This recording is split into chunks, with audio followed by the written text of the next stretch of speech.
আল্লাহ রমজানের রোজা ফরজ করছেন তাকওয়া অর্জন করার জন্য। এই এক ঠিকানা, রোজার দ্বারা যেই পরিমাণ তাকওয়া তাড়াতাড়ি অর্জন হয়, অন্য কোনো আমলের দ্বারা এত তাড়াতাড়ি অর্জন হয় না। নামাজের দ্বারা অত তাড়াতাড়ি হয় না, কারণ নামাজটা আর একজনকে দেখানোর সুযোগ আছে, রোজার আমলটা মানুষকে দেখানোর কোনো সুযোগ নাই। আল্লাহ বলেন, আমার কাছে সম্মান মর্যাদা ওই ব্যক্তির বেশি যার মধ্যে থাকবে তাকওয়া, আল্লাহর ভয়। ওই বান্দা আমার কাছে বড় দামি। আলিফ লাম মিম যালিকাল কিতাবু লা রাইবা ফীহি হুদাল লিল মুত্তাকিন। আল্লাহ কয়, আমি কোরআন নাজিল করলাম মুত্তাকিনদের হেদায়েতের জন্য। কোরআন নাজিলের শেষেও তাকওয়া। ওয়াত্তাকু ইয়াওমান তুরজাউনা ফীহি ইলাল্লাহ সুম্মা তুওয়াফা কুল্লু নাফসিন বিমা কাসাবাত ওয়া হুম লা ইউজলামুন। কোরআন নাজিলের শেষেও তাকওয়া। যে নবীর কোনো গুনাহ নাই, আছে কোনো গুনাহ নাই, নবীর মতো কোনো নবী নাই। যেই নবীর জন্য আমার আল্লাহ পাক আশিক, আল্লাহর সব থেকে প্রিয় বন্ধু আমার নবী। আল্লাহর কাছে সব থেকে বেশি প্রিয় হওয়ার মেডিসিনের নাম তাকওয়া। আল্লাহ পাক রহমতের নবীকে বলতেছেন, ও নবী, আপনিও তাকওয়া অর্জন করেন, আমি আল্লাহকে ভয় করেন। ইয়া আইয়ুহান নাবিয়্যুত্তাকিল্লাহ ওয়া লা তুতি'ল কাফিরিনা ওয়াল মুনাফিকিন।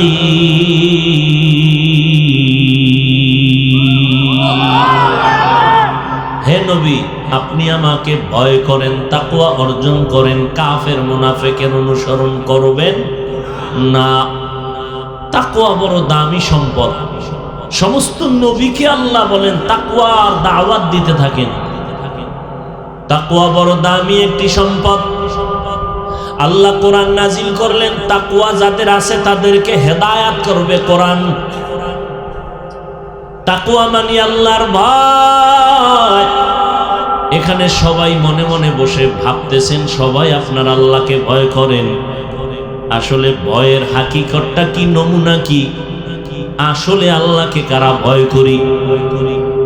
এর এক কারণ হলো, নমুনা হলো, সন্তান মা বাবাকে ভয় করে, ছাত্র শিক্ষকের ভয় করে। ভয়ের নমুনা হলো, মা বাবার সামনে সন্তান কখনো অন্যায় করে না। কেন? ভয়। ওস্তাদের সামনে ছাত্র অন্যায় করে না, কেন? বলে ভয়। ঠিক যারা আল্লাহকে ভয় করবে, ওই বান্দা বান্দি কখনো গুনাহ করবে না। এটাই নমুনা আল্লাহর ভয়। আর কে দারত খৌফে হক দরদি মদম, হর কে দারত খৌফে হক দরদি মদম, জন্নতুল মাওয়া দেহদ রামকাম, জুজবা হক চীজে মখাদ ইনসুজা, ফজলে উ আমস্তে দর জুমলা জাহা। আল্লাহর ভয় বড় কঠিন জিনিস। সবাই কই আমরা আল্লাহরে ভয় করি, হাকিকতে ভয় কে করে? যে গুনাহ করে না, সে আল্লাহকে ভয় করে। এখন আপনি চিন্তা করেন তো, আপনি গুনাহ করেন না করেন না? যদি আপনার অন্তর গুনার আগ্রহ থাকে, তাহলে আসল কথা আপনার মধ্যে তাকওয়া নাই।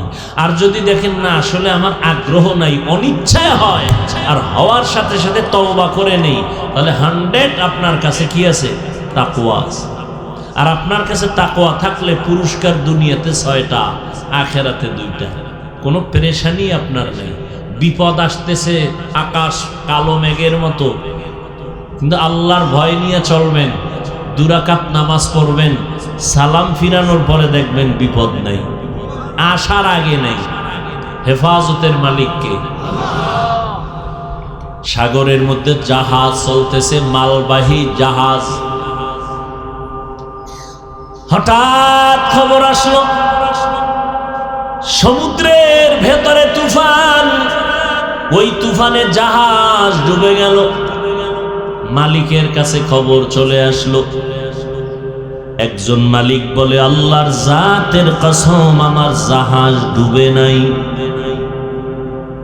তুমি ঢাকার শহরে বসে আছো অফিসে, সমুদ্র কোথায় বঙ্গোপসাগর, সেখানে জাহাজ ডুবলো না ডুবলো না, তুমি কসম খাইয়া বলো তোমারটা ডুবে নাই। তুমি এই গ্যারান্টি দিলা কেমনে? কাহা আমি দিলাম আল্লাহর কসম, আমার জাহাজ ডুবে নাই। খবর নাও। খবর নিয়ে দেখে অন্য জাহাজ ডুবছে, তারটা ডুবে নেই। আল্লাহর বান্দা, আপনি গ্যারান্টি দিলেন, তার কারণ কি? বলে, আমার মধ্যে আল্লাহর ভয় আছে, তাকওয়া আছে, আমি মালের যাকাতটা সময় মতো হিসাব করে আদায় করি, অতএব আমি যাকাত আদায় করার এটাই গ্যারান্টি, আমার মাল আল্লাহ ফেরেশতা দিয়া হেফাজত করবে। হর কে দারত খৌফে হক দর দিল মদাম, জন্নতুল মাওয়া দেহাত ও রামকা। এত সোজা আল্লাহর ভয় তাকওয়া অর্জন করা। আবু বকর সিদ্দিক রাদিয়াল্লাহু তাআলা আনহু রাসূলের বিদায়ের পরে খেলাফতের দায়িত্বে আসছেন। অর্থ মন্ত্রণালয় থেকে আবু বকরের যে দায়িত্ব পালন করেন, ও বিষয়ে বেতন দেওয়া হয় সরকারি টাকার থেকে। আবু বকর সিদ্দিক রাদিয়াল্লাহু তাআলা আনহু মাস শেষে বেতন নেন, ও দিয়া তার সংসার চলে। একদিন বিবি সাহেবা বললেন, ও স্বামী আমার একটু মিষ্টি খাইতে মনে চায়। আবু বকর সিদ্দিক রাদিয়াল্লাহু তাআলা আনহু বললেন, মিষ্টি খাওয়াবো এই পরিমাণ টাকা আমার কাছে নাই। দেখছেন নি মিয়া, রাজনীতি কারে কয়? ইসলাম শিখায় গেছে শান্তির রাজনীতি, কলহমুক্ত রাজনীতি, যেই রাজনীতিতে মানুষ হত্যা নাই, যেই রাজনীতির মধ্যে জ্বালাও পড়াও নাই, এর নাম হলো ইসলামী রাজনীতি। আবু বকর রাষ্ট্রপ্রধান, নবী নাই, দ্বিতীয় খলিফা আবু বকর, রসুলের সাহাবাদের প্রথম খলিফা। বেতন নিতেছেন অর্থ মন্ত্রণালয় থেকে সরকারি টাকা। বিবি বলে, মিষ্টি খাবো। আবু বকর সিদ্দিক রাদিয়াল্লাহু আনহু বলেন, মিষ্টি খাওয়ানোর মতো কি নাই? কিছুদিন পরে বিবি সাহেবা কিছু টাকা দিলেন স্বামীর হাতে, আবু বকর সিদ্দিকের হাতে। ও স্বামী আমার, এই কিছু টাকা দিলাম, এ দিয়ে আমাকে মিষ্টি কিনে দেন। বিবিও যেমন তেমন বিবি না, স্বামী কামাই করে, আর আপনার স্ত্রী ওদিক দিয়া বন্ধু বান্ধবী নিয়ে টাকা চুরি করে করে মার্কেটে দৌড়ায়। আছে না নেই? আল্লাহর কসম, কোটি কোটি টাকাও যদি কোনো স্বামী কামাই করে আর স্ত্রী যদি আমানতের খেয়ানত করে, ওই সংসারে কোনোদিন কামাইয়ে বরকত হবে না। কয়জনার বউ আছে কামাই কইরা বাসায় গেলে স্ত্রী বলে, তুমি পাও কত, বেশি কেন? হ্যাঁ, স্ত্রী যদি স্বামীরে জিজ্ঞাসা করত, স্বামী আমার তুমি চাকরি করো, বেতন 22,000, 25,000 টাকা, 3,000 টাকা বেশি আনলা কেন? প্রথম মাসে একটা লামসাম জবাব দিয়া দিল। দ্বিতীয় মাসে যদি ধরে, যদি বলে আমি একজনের বেতন মাইরা দিছি, আল্লাহর বান্দি বলবে, না খাইয়া মরবো, ভিক্ষা করব, তারপরও গরিবের বেতন মারা টাকা খাইয়া হারাম নিয়া কবরে যেতে চাই না। এজন্যই তো নারীদের অবদানের ক্ষেত্রে ইসলাম অধিকার বাড়ায় দিয়েছেন, কারণ একজন আম্মা জানের দ্বারা সম্ভব একটা সংসার সুন্দর করা। এজন্যই তো প্রবাদ আছে, সংসার ধন্য হয় রমণীর গুণে, সংসার ধ্বংস হয় নারীর কারণে। আবু বকর সিদ্দিক রাদিয়াল্লাহু তাআলা আনহুর স্ত্রী কিছু টাকা জমাইয়া বললেন আবু বকরকে, স্বামী আমার, আপনার কাছে টাকা নাই, আমি কিছু টাকা জমায়ে দিলাম, আমারে মিষ্টি কিনে দেন। স্ত্রীও মিষ্টি খাইতে অত আগ্রহী না, এটাও একটা পরীক্ষা চলতেছে। এবার আবু বকর কয়, টাকা নাই, তুমি আলাদা টাকা কই পাইলা? ওই যে আপনি মাসে মাসে বেতন পান না, ওখান থেকে অল্প অল্প করে জমাইয়াই টাকাগুলো আমি বানাইছি। এবার শুনেন আবু বকর কি জবাব দেয়। আবু বকর সিদ্দিক রাদিয়াল্লাহু আনহু বললেন, ও বিবি আমার, আমি যে বেতন পাই সংসার পরিচালনার জন্য, এই যে টাকাগুলো তুমি আলাদাভাবে জমাইলা, আজকে আমি বুঝলাম আমার সংসার পরিচালনা এই টাকাগুলো বেশি, এটি আমার লাগে না। আগামী মাস থেকে এই টাকা আমি বেতন থেকে কমায় নিব। हर के दारत खौफे हक़दर दिल मदर जन्नतुल मअवा देहत रामका। এর নাম তাকওয়া, এর নাম আল্লাহর ভয়। আর আপনি আল্লাহর ভয় করেন, বিড়িওটা নেন, ভয় করেন, মানুষের হক নষ্ট করেন, স্ত্রীর হক নষ্ট করেন, সব হক আদায় করতে না পারলেও মাশাআল্লাহ সারা রাতে মোটামুটি মোবাইলের হকটা আদায় করি। সারা রাত মোবাইল দেখে দেখে কবিরা গুনাহ, কবিরা গুনাহ, কবিরা গুনাহ। আল্লাহ হেদায়েত দান করুন। ইয়া আইয়ুহাল্লাযীনা আমানুত্তাকুল্লাহ, আল্লাহকে ভয় করো হে মুমিন, তাকওয়া অর্জন করো। তাকওয়া মানে আল্লাহর ভয়। আল্লাহর ভয়ের নমুনা হলো গুনাহ করা না, গুনাহ থেকে বাঁচা।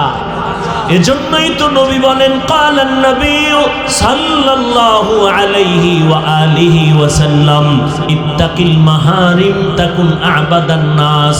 তোমরা হারাম জিনিস থেকে, অবৈধ জিনিস থেকে নিজেরে বাঁচাও, তো আল্লাহর কাছে তোমার মর্যাদা বেড়ে যাবে। তাহলে তাকওয়ার মূল কথা কি বুঝলেন? বেশি বেশি তসবিহ টানার নাম তাকওয়া না, বেশি বেশি জিকিরের নাম তাকওয়া না, বেশি বেশি নামাজ পড়ার নাম তাকওয়া না, বেশি বেশি তেলাওয়াতের নাম তাকওয়া না, গুনাহ থেকে বেঁচে থাকার নাম হলো তাকওয়া। নেক আমল করতে পারা বা না পারা নয় তো সফলতা, গুনাহ থেকে বেঁচে থাকাই হলো তাকওয়ার পূর্ণতা। নেক আমল করতে পারি বা না পারি এটা কোনো কামালিয়াত না, এটা সফলতা না। আসল সফলতা নেক আমল করতে পারি বা না পারি ও নিয়ে টেনশন নাই, গুনাহ করব না, এটার নাম তাকওয়া। কারো প্রশংসা পারলে করব, না পারলে চুপ, কারো বদনাম করব না, এর নাম তাকওয়া। কারো গুণগান গাইতে পারলে গাবো, না গাইতে পারলে নাই, বদনাম করব না, এর নাম তাকওয়া। কারো পারলে উপকার করব, না পারলে নাই, কারো ক্ষতি করব না, এর নাম তাকওয়া। আর এই তাকওয়া মায়ের পেট থেকে কেউ নিয়ে আসে না, এটা অর্জন করতে হয়। কেমনে অর্জন করবা? কই পাবা তাকওয়া? এটা এমন একটা মেডিসিন, ধরাও যায় না, দেখাও যায়। ধরা যায়, দেখা যায়, থাকে কই? নবী কয় আত্তাকওয়া হাহুনা, কলবে থাকে, কলবে। কই কলব? এটারে আব্বাও দেখে নাই, আমিও দেখি নাই, ধরাও যায় না, দেখাও যায়। তাহলে তাকওয়া অন্তরের জিনিস। এই তাকওয়া দেখাও যায় না, অন্তরও দেখা যায় না। নবী বলেন এই তাকওয়া থাকে অন্তরের ভেতরে।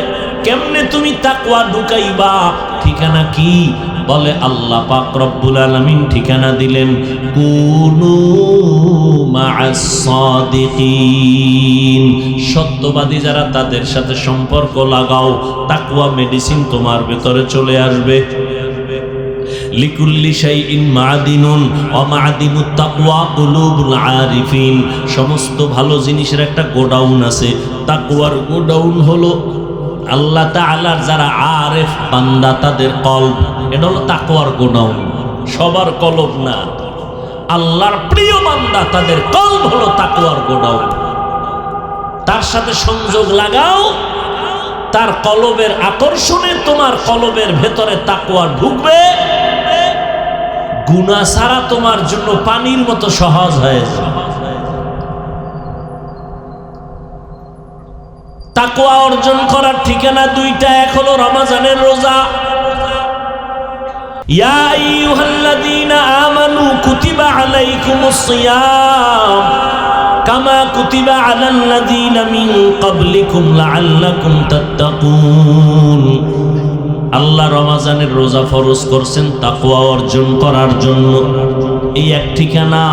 রোজার দ্বারা যেই পরিমাণ তাকওয়া তাড়াতাড়ি অর্জন হয়, অন্য কোনো আমলের দ্বারা এত তাড়াতাড়ি অর্জন হয় না। নামাজের দ্বারা অত তাড়াতাড়ি হয় না, কারণ নামাজটা আর একজনকে দেখানোর সুযোগ আছে, রোজার আমলটা মানুষকে দেখানোর কোনো সুযোগ নাই। ওই আল্লাহর বান্দি যে স্বামীর একটা মাল খেয়ানত করে না, স্বামীর মাল বুঝেননি, সন্তান এটাও বড় সম্পদ স্বামীর। স্ত্রী খেয়ানত করে না, সন্তানের আদর্শ শিখানো এটাও আমানত।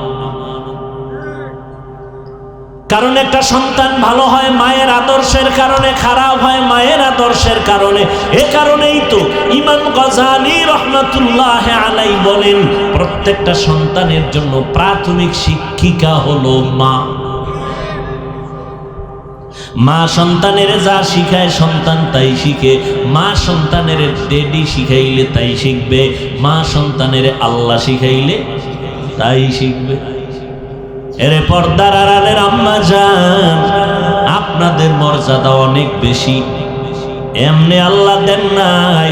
এই দুনিয়ায় যত নবী আসছেন আপনাদের থেকে আসছেন, যত ওলিয়া উলিয়া, যত সাহাবায়ে কেরাম আপনাদের থেকে আসছেন। এরে আম্মা জান, এই কারণে আল্লাহ আপনাদের মর্যাদা বাড়ায় দিয়েছেন। আল্লাহর নিয়ামতের কদর করবেন।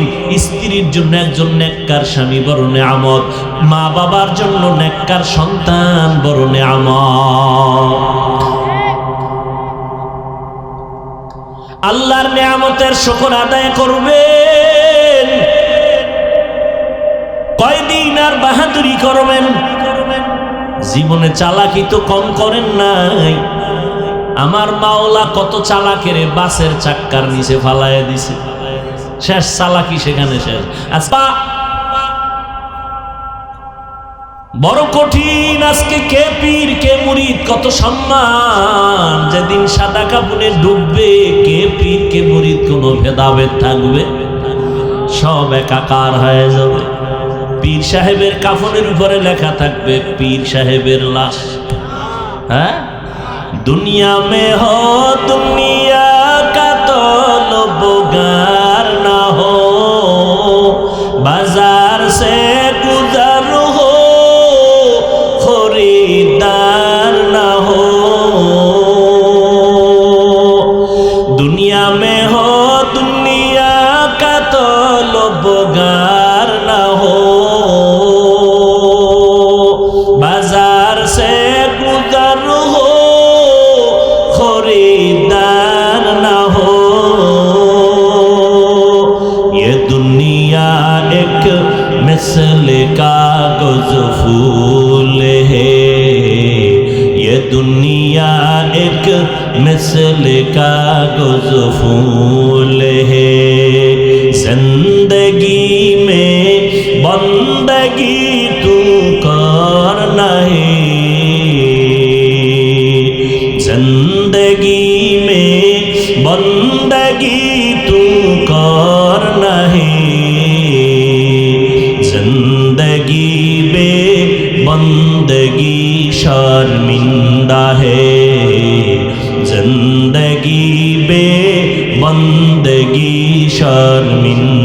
বান্দা হে।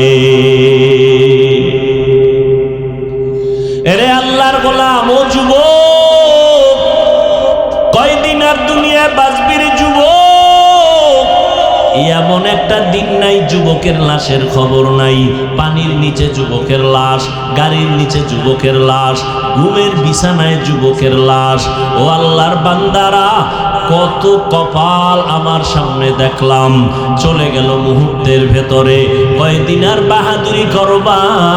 একটু চিন্তা করো, কয়দিন আসো, কয়দিন দুনিয়ায় থাকবা, কি নিয়ে কবরে যাবা, আর কি দুনিয়াতে রেখে যাবা চিন্তা করো।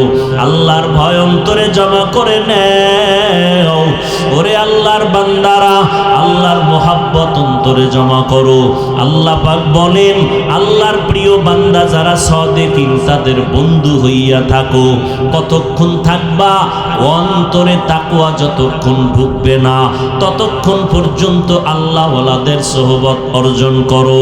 কারণ দুনিয়ার রং তামাশা কিছুই না, বাড়ি গাড়ি কিছুই না, টাকা পয়সা কিছুই না। দুনিয়াতে আমার টাকা, আমার বাড়ি, আমার গাড়ি, আমার সন্তান, আমার জনগণ, আমার বল, যা কিছুই বলি, যেদিন আজরাইল আসবে সেদিন সব কিছু আমার আর থাকবে না। ও আল্লাহর বান্দা, তুমিও মুসলমান, আমিও মুসলমান। তোমার আল্লাহ আমার আল্লাহ এক নাকি দুই? ও যুবক, তোমার নবী আমার নবী এক, তোমার কাবা আমার কাবা এক, তোমার ধর্ম আমার ধর্ম এক, তোমার কালেমা আমার কালেমা এক, কাবা এক। অথচ তোমার আমার পোশাক হবে কেন ভিন্ন? তোমার আমার পোশাকটাও হতে হবে এক, মরণকালে কাফন হবে সংখ্যা এক, কালারও এক, কবরের সাইজও হবে এক, কবরে রাখার পর প্রশ্ন হবে তিনটা, তাও হবে এক। আমাকে যেই প্রশ্ন, ও যুবক তোমারও সেই প্রশ্ন, মুরব্বীকেও সেই প্রশ্ন, পীরকে যেই প্রশ্ন, মুরিদেরও সেই প্রশ্ন, ইমামের যেই প্রশ্ন। ও আল্লাহর বান্দা, যারা মুক্তাদি তাদেরকে সেই প্রশ্ন করা হবে। ও নবীর আশিকের দল, তিনটা প্রশ্ন দুনিয়ার সবাইকেই করা হবে। রবের পরিচয় দাও, ধর্মের পরিচয় দাও, রাহমাতুল লিল আলামিনের পরিচয় দাও। ও আল্লাহর বান্দারা, এই তিনটা প্রশ্ন ঠিক করার জন্যই নবীদের মিশন। ওলামায়ে কেরামের এই মিশন হলো তিন প্রশ্ন ঠিক করো। কবরে গিয়া যেন তুমি জবাব দিতে না পারো এমন অবস্থা না হয়। কারণ ওখানে যাওয়ার পর জবাব যারা দিতে পারবে আল্লাহ তাদের সাথে ভালো আচরণের অর্ডার দিবেন। নবী বলেন, আল্লাহ গাইবী আওয়াজ দিয়া বলবেন, যারা জবাব দিছে তাদের কবর জান্নাতের সাথে রাস্তা বানায় দাও, জান্নাতের বিছানা কবরে দিয়া দাও। এরে নবীর আশিক, এই অবস্থা বান্দা আমি মাওলানা হইয়াও সম্ভব না যদি আমার মাওলা কবুল না করেন। এরে নবীর উম্মতের দল, যতই বাহাদুরি করি না কেন, ওই একজন নবীর সাহাবী ইন্তেকালের সময় জবানে কালেমা জারি হয় না। কারণটা কি? খোঁজ খবর নিয়ে দেখলো মা তার উপরে বেজার। মা বেজার, এই জন্য কালেমা মুখে আসে না। সর্বশেষ মা মাফ করে দেওয়ার সাথে সাথে কালেমা জারি হয়ে গেল। এজন্যই নবী বলেন, দুইটা অপরাধ আছে দুনিয়াতে করলেই আযাব শুরু হবে মরার আগেই। এক অপরাধের নাম জুলুম, আর একটা অপরাধের নাম হলো মা বাবার সাথে বেয়াদবি। কারণ ওই মা বাবার দোয়া আর চোখের পানি আর মেহনতে আজ আমি চেয়ারে বসলাম। ওই মা বাবার চোখের পানি আর দোয়ার কারণে তুমি পরীক্ষায় ভালো নাম্বার পেয়েছো। ওই মা বাবার চোখের পানি আর দোয়ার কারণে তুমি আজ টাকার মালিক, বাড়ি গাড়ির মালিক। ওই মা বাবার চোখের পানি আর দোয়ার কারণে তাকায় দেখো তোমার এত সম্মান। ওই মা বাবার চোখের পানি আর দোয়ার কারণে আজকে এত মর্যাদা আল্লাহ দান করেছেন। এই কারণে আল্লাহ পাক নারীর মর্যাদা বাড়ায় দিলেন, রহমতের নবীও বাড়ায় দিলেন। ও যুবক, আজকে তাকায় দেখো থানায় আসামি ধইরা পুলিশে নিয়ে বেত্রাঘাত করে, চোখে পানি নাই, চিৎকারের আওয়াজ কিন্তু কান্না নাই। আর আল্লাহওয়ালারা বয়ান করে 200 হাত দূরে বসে একটা যুবক চিৎকার দিয়া কান্না করে, বলো রে মারলো কে? ওরে কে মারলো, পুলিশে পিটায় আসামি কাঁদে না। আর কোরআনের বাগানে বসিয়া কিছু মানুষ এমন ভাবে কান্না করে কি যেন হারায় ফেলছে। এরে নবীর উম্মতের দল, একটু চিন্তা করো, দুনিয়ার রং তামাশায় তো কম সময় দিলে না, আল্লাহর জন্য একটু সময় বের করো। নিজের কল্যাণে আখিরাতের সম্বলের জন্য সময় বের করে নাও। ওই অন্ধকার কবরের 3টা প্রশ্নের জবাব ঠিক করো রে বাবা। আমি হুজুর হইয়া জবাব দিতে পারবো তার কোনো গ্যারান্টি নেই, কারণ এই দুনিয়াতে যদি আমার মোহাব্বত আল্লাহর সাথে গভীর না হয়, আমি যত বড় বক্তা দাবি করি, কবরে যাওয়ার সময় কালেমা জবানে আসবে কিনা বড় ভয়। এরে নবীর উম্মতের দল, আল্লাহর কাছে বিনয়ের সাথে তওবা করো। এই দুনিয়ায় চিরদিন থাকা যাবে না। দুনিয়ার রং তামাশা তোমরা দৌড়াও, আমরাও তো পারতাম দৌড়াইতে। আজকে যদি দাড়িটা কেটে ফেলতাম কেউ আমারে বাধা দিত না। অথচ যুবক, তুমিও মুসলমান, তোমার আমার আল্লাহ এক, নবী এক, কোরআন এক, কাবা এক, ধর্ম এক। তোমার টুপি মাথায় দিতে লজ্জা লাগে, আর আমি টুপি মাথায় না দিলে লজ্জা লাগে। তোমার দাড়ি রাখতে লজ্জা লাগে, আর আমি দাড়ি কাটতে লজ্জা লাগে। তুমি কত ভিআইপি মুসলমান। আমি মসজিদে না ঢুকলে লজ্জা পাই, তুমি মসজিদে ঢুকতে গিয়া লজ্জা পাও। আসলে আমার আল্লাহর ভয় নাই, আমার মাওলার আযাবের ভয় বড় কঠিন। আম্মা জান আয়েশা রাদিয়াল্লাহু তাআলা আনহা, তিনি একদিন তাকাইয়া দেখেন পৃথিবীর শ্রেষ্ঠ নবী, রহমতের নবী হুজরায় বসে গুনগুন গুনগুন করে কান্না করেন। আম্মা জান আয়েশা রাদিয়াল্লাহু আনহা বললেন, ও পয়গম্বর, আমি আয়েশা কোনো বেয়াদবি করে ফেললাম নাকি? আপনি কেন আমার হুজরায় বসে কান্না করেন? আমার মায়ার নবী বলেন, ও আয়েশা, তুমি কি বেয়াদবি করবা যে আমি কান্না করব? আম্মা জান বলেন, ও পয়গম্বর, আমার বয়স অনেক ছোট, আমি অনেক অল্প বয়সী মেয়ে, আমার অজান্তে ভুল হয়েই যাইতে পারে। কারণ আপনার সাথে আমার 6 বছরে বিবাহের বন্ধন হলো, 9 বছর বয়সে আমি আপনার ঘরে আসছি। কয় বছর? 9 বছর বয়সে আম্মা জান নবীর ঘরে আসলেন। আর আম্মা জানের 18 বছর যখন বয়স, তখন নবী দুনিয়া থেকে চলে গেলেন।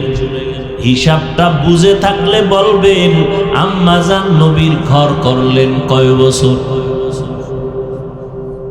কথা হয় না, মাত্র 9 বছর।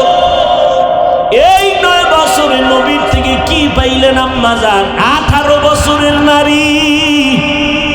আর আমগো এলাকার মা, আমগো এলাকার বোনেরা 18 বছরে তো বিয়েই হয় না।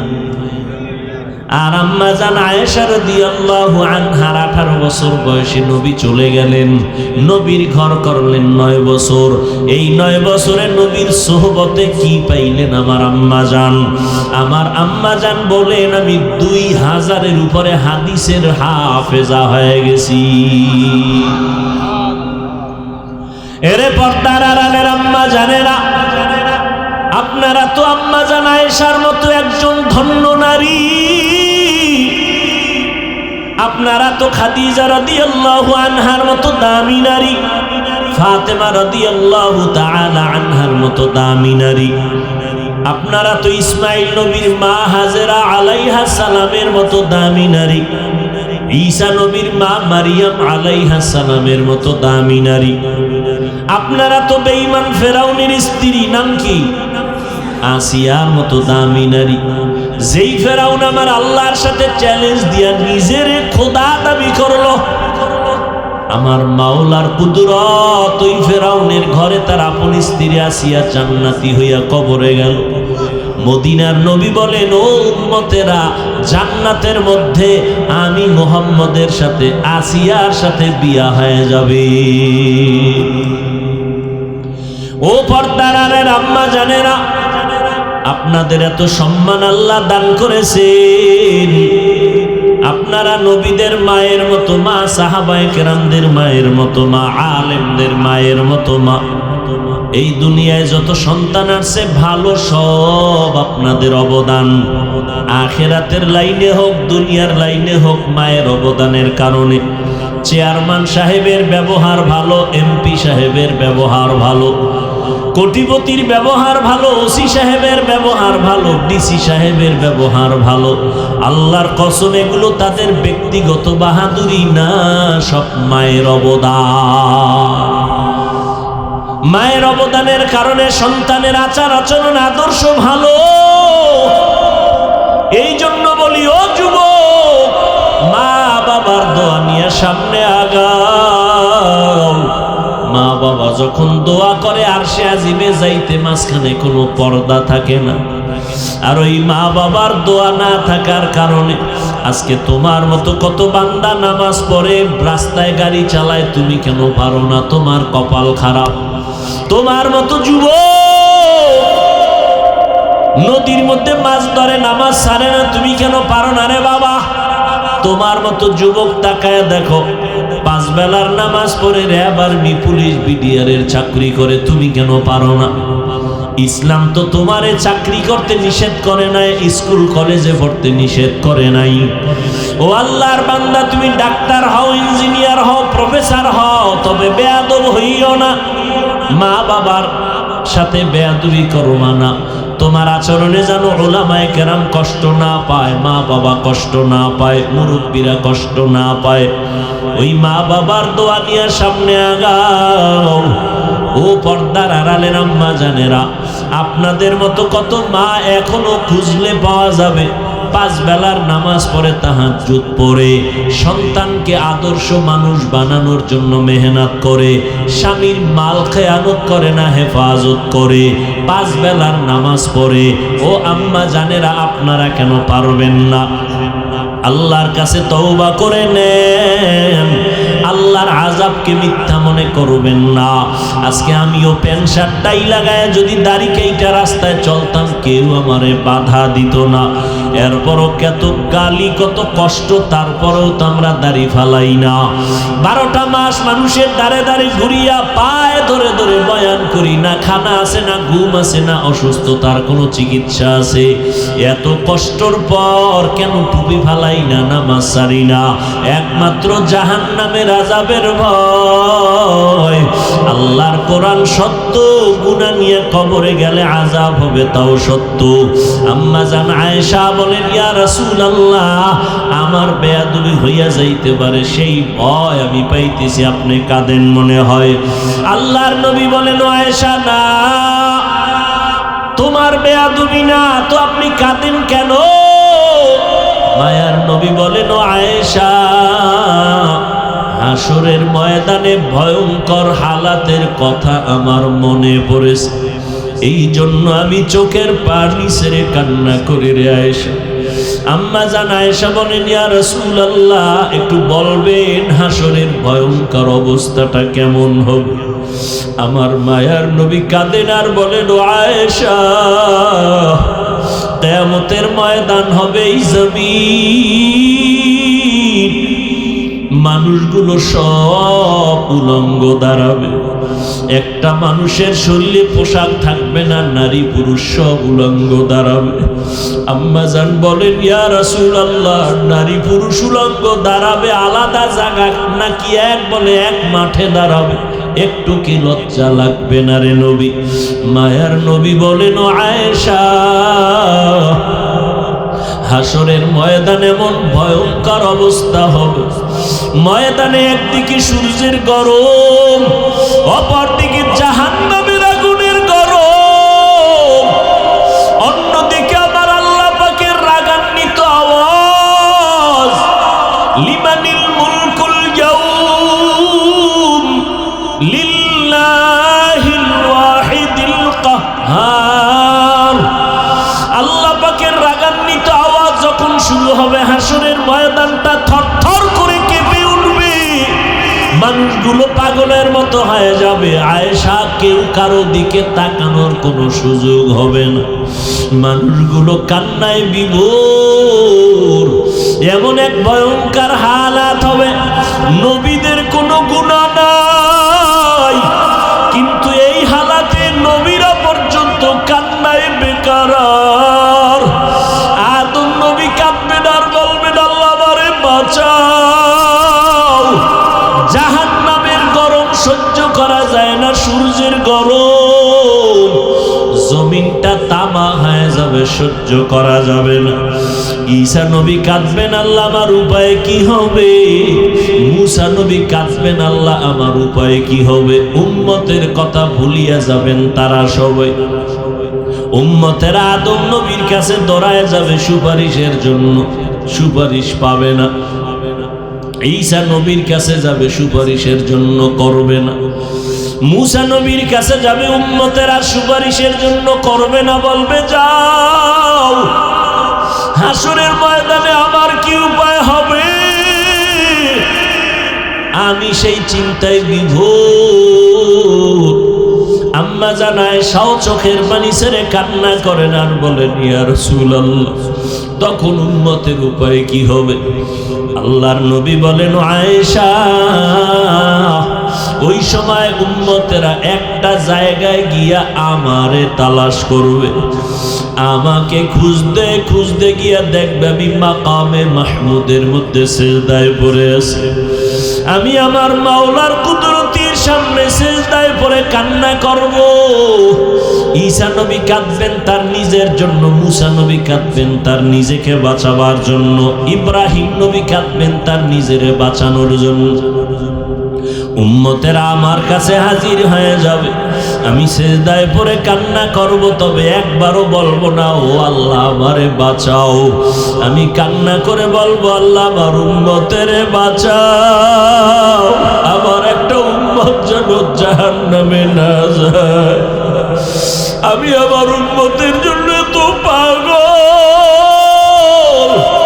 ও নবীর আশিক উম্মতের দল, ওই নবীরে এখনো চিনো না।